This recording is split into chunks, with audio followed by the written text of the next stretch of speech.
देखिए, कोरोना महामारी के चलते जो सबसे ज़्यादा स्टूडेंट्स हैं वो सफ़र कर रहे हैं। कई तरह की समस्याओं से उन्हें जूझना पड़ रहा है। कर्नाटक के छात्रों के सामने अब एक नई परेशानी खड़ी हो गई है। फीस ना जमा करने के कारण छात्रों को ऑनलाइन क्लासेस नहीं करने दिया जा रहा है और उन्हें ब्लॉक कर दिया गया है। इन छात्रों के परेशान माता पिता ने शिक्षा मंत्री से अपनी गुहार लगाई है और शिकायतें भी दर्ज कराई है। मेरे साथ नेहा यहाँ पर ज़्यादा अपडेट के लिए रुक गई है। नेहा, इन बच्चों के पेरेंट्स ने यहाँ पर फीस जमा नहीं कराई, जिसके बाद स्कूल ने इन्हें ऑनलाइन क्लासेस लेने से ब्लॉक कर दिया है। क्या कुछ और अपडेट है? हालांकि ये जो पेरेंट्स हैं ये शिक्षा मंत्री के पास तक पहुंच गए हैं।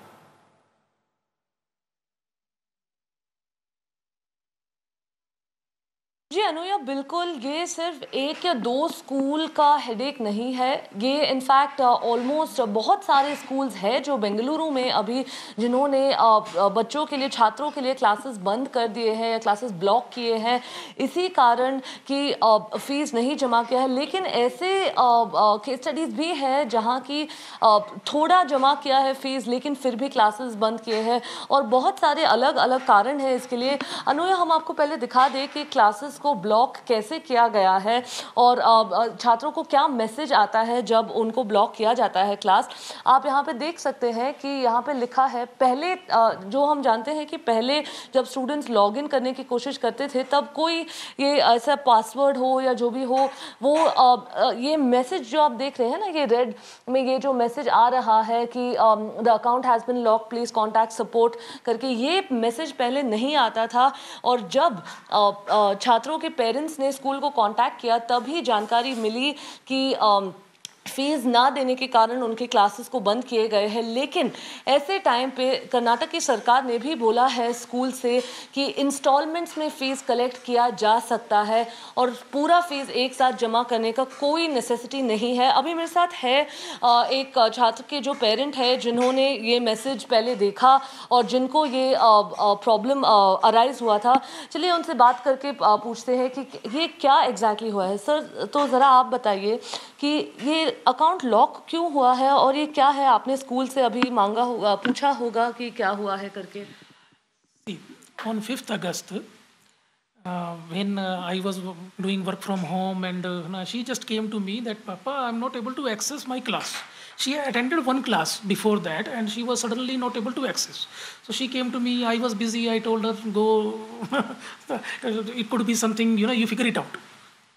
And then she came to me another 5-10 minutes, ki nahi papa, nahi, it's not working.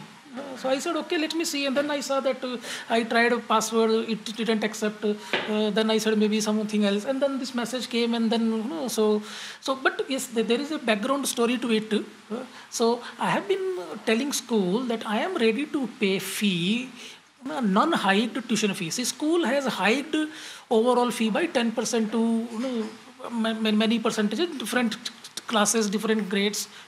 So I am ready to pay all the time throughout in the whole episode that I am ready to pay tuition fee as of the last year, which is what our education minister sir have said and which is what I have read and I have talked to so many parents and looks to be a. So school has two components, annual fee and tuition fee. Now, annual fee is something is like field trips, library, this and that. So we are saying that you show us the value for the money. It's not about affordability. I can afford, it's my daughter. I can afford, that's why I'm sending to a certain school, certain living standard, certain education standard or environment standard or whatever. So it's about the simple principle that, okay, if schools are running as a business, then they need to really show the value for the money. So even tuition fee. हाँ, और sir दूसरी बात ये कि ये सिर्फ आपके साथ नहीं हुआ है, बहुत सारे पेरेंट्स हैं जिन्होंने कंप्लेंट्स भी अभी लॉन्च किए हैं। लेकिन अभी सरकार आपको कुछ बोल रहा है इसके बारे में या तो स्कूल आपको कुछ बोल रहा है इसके बारे में? See, we have met school authority also. We approached our local, our area MLA, Bomandali MLA, Shri Satish Reddy ji. He has been very helpful. He has called up the school authorities and the AGM operations, Mr. Munir and cluster principal, Mr. Roshan, he organized a meeting and he was also present in the meeting and we directly talked to the Vibgyor management, local Bangalore management. when we ask them that, okay, give us justification of the fee, we are ready to pay. No, it's not that we have been paying from so many years. My daughter is going from 4 or 5 years. Same, my son is going. So they have no answer. Every question you ask them that, sir, we don't have any authority. We need to talk to our chairman sitting in Mumbai. Okay, so talk to chairman. Mr. Munir directly reports to Mr. Rustam Kerewala of the same school. So it's just a phone call. Okay.